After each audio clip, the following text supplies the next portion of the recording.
Hello, Turdville. Let's see, it's Tuesday, and I just stopped in for lunch. Looks like I'm back to work now. My shoulder still hurts, but I'm functioning. And, the phone doesn't stop ringing, so I gotta do something.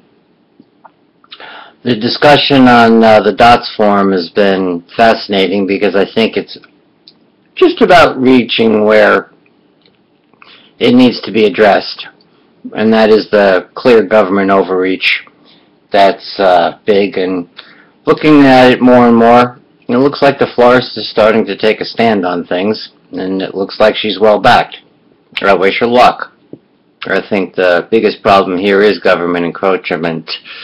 Certainly in a country that has a constitution that's supposed to espouse freedom of individuals and individual rights and how to practice your own religion and things like that, they're doing everything they can to throw those guidelines out the window, and sooner or later somebody's got to stand up to it. I'm all for her. As far as the whole discussion on natural law, I want to take a few minutes and address that, because I've noticed that even the material that clears it up and makes it a lot less ambiguous. I read one definition that said it's ambiguous by nature, and quite frankly I disagree with that. I think it's actually a science. It's not a religion. It's something that can be empirically proven, that these laws do exist in nature, that they always have and they always will, and they're not dependent on whether you believe it or not. It's just basic truth. It is what is, okay? Which brings us back to the last video on what is truth, and these are not subjective things. These are things that you can actually quantify and identify. There's some people that think there's no such thing as truth. Well, I disagree with that. That's a philosophy where you will never be able to learn anything, because by definition there's nothing to learn, because nothing's right, nothing's wrong, nothing's true, nothing's false. Well, that's just intellectually lazy to the nth degree. So I don't follow that philosophy. I never have. I've been spending quite a bit of my time trying to dig through all of these things. And yeah, I'll admit, I came biased. I came with a point of view and was clearly looking for evidence to support that. I'm not going to deny that. I know months ago I was accused by somebody of just cherry picking my beliefs. And yeah, at the time that was quite true. I was searching. I was taking them individually. I was deciding what made sense, what added up, what did not, what didn't fit. I think with a whole bunch of philosophies, you wind up with different tenets, and some of them are true, some of them are false. Politics is a good example. How many actually agree with the entire platform on one side or the other? Some of them have good points, some of them have really bad points. Obviously, on all the things we hate, they completely agree on. Okay, there's a big clue. Now, as far as the natural law and that discussion, who owns you? I think that's a very valid question, and it's becoming increasingly apparent that there's disagreement on that basic issue. For example, the government's coming out and saying pretty much that all rights are given to you by the government. Well, obviously I disagree with that. They were handed to us by our Creator. Okay? The Founding Fathers knew that. My daughter made an interesting discovery and did an opinion that amounted to, as such, in an essay, where she said that she doesn't see any evidence where there was actually Judeo-Christian values in the founding of America.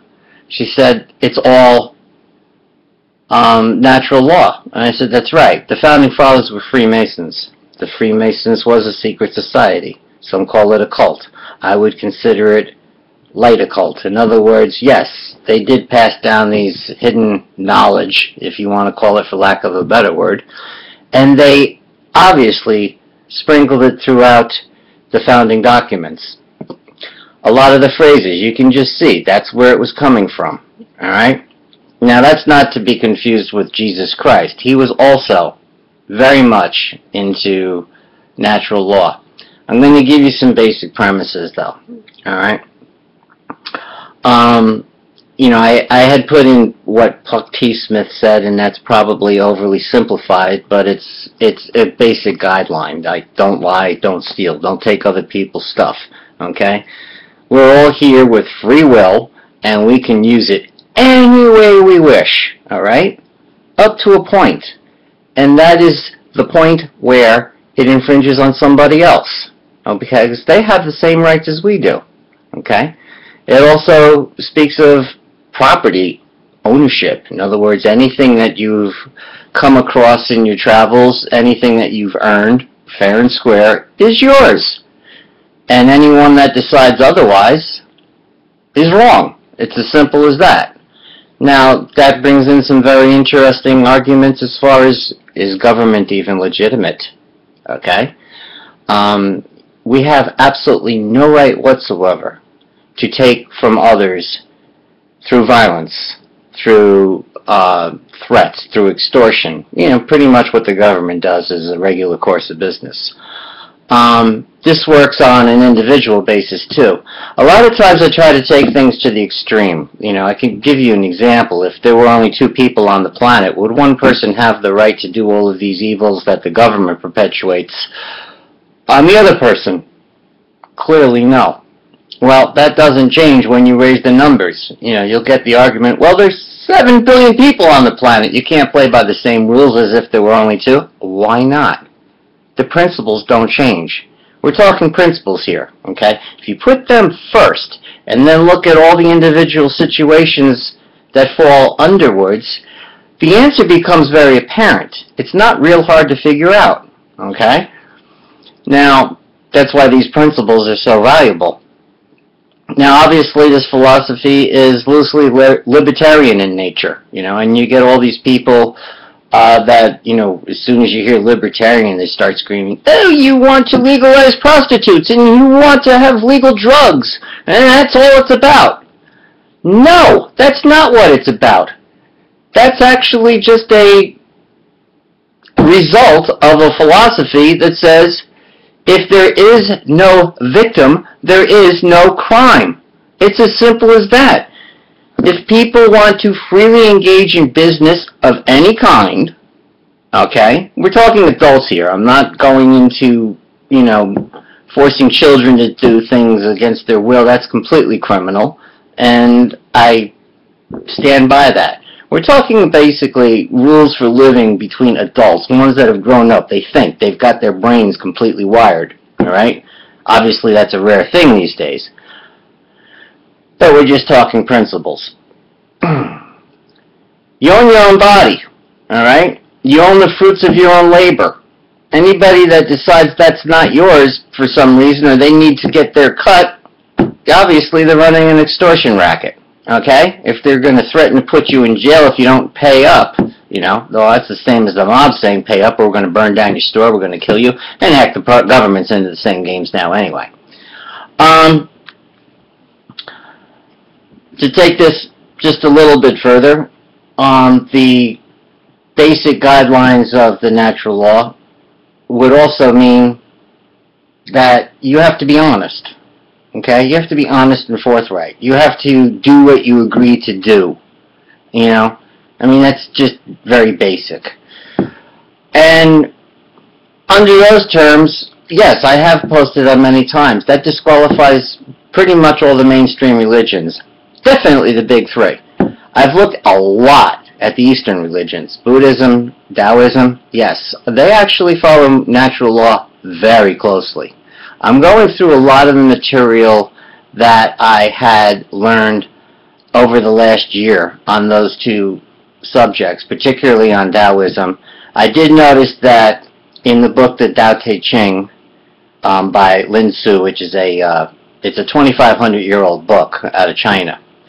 And Wayne Dyer had gone through it verse by verse by verse and then meditated on it for a day, wrote out an essay on each one, what he thought it meant and everything.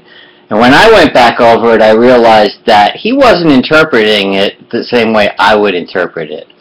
Wayne Dyer's very new age, and he's a pacifist by nature, and he was supporting that view.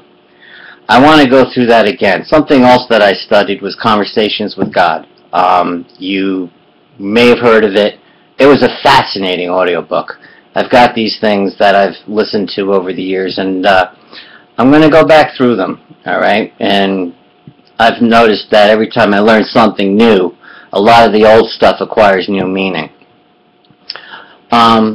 But I can only encourage you to look at this yourself with an open mind. Now, I've been posting Mark Passio, the links to his seminar on natural law. Well, I can understand that nobody's got 9.5 hours or 8.5 hours to go through something like that.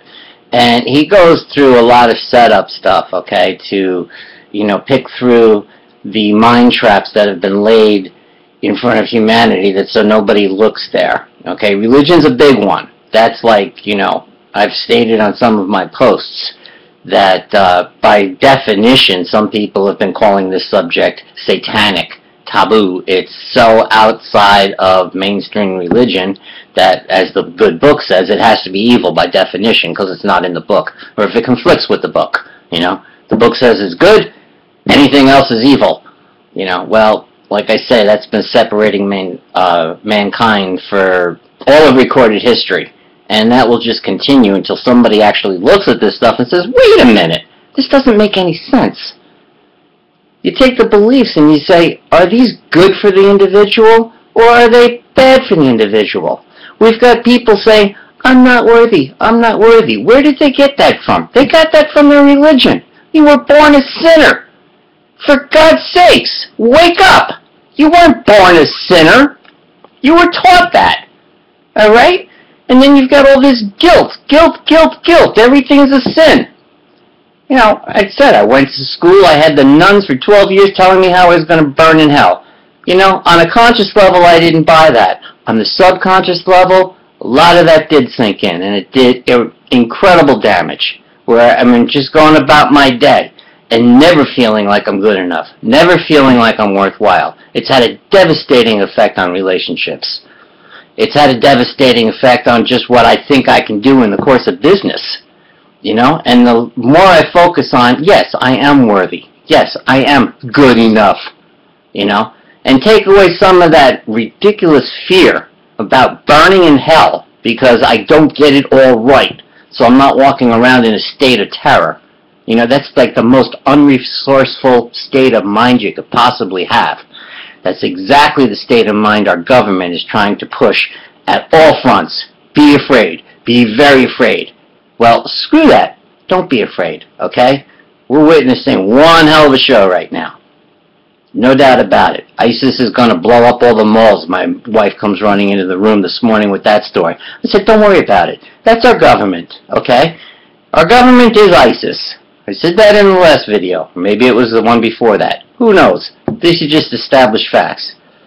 And when they say they're going to blow up all the malls, I, remember reading stories on that 6 months ago. Well, it hasn't happened yet. Maybe a mall will get blown up. Obviously, they're going to have to do a major false flag sooner or later. All these wars they've been trying to start aren't going anywhere. Maybe they will blow up a mall. She doesn't want to go shopping anymore. I says, don't worry about it. Just go and get what you need and come back. Okay? Anyway, I see we're coming up on the 14-minute mark. Amazingly, this is still working. But I do know that if I wait another minute, I can't post this. So I'm going to say bye-bye for now. And I'm going to try to do something a little bit better tomorrow. We'll see what happens. Okay? In the meantime, have a nice day.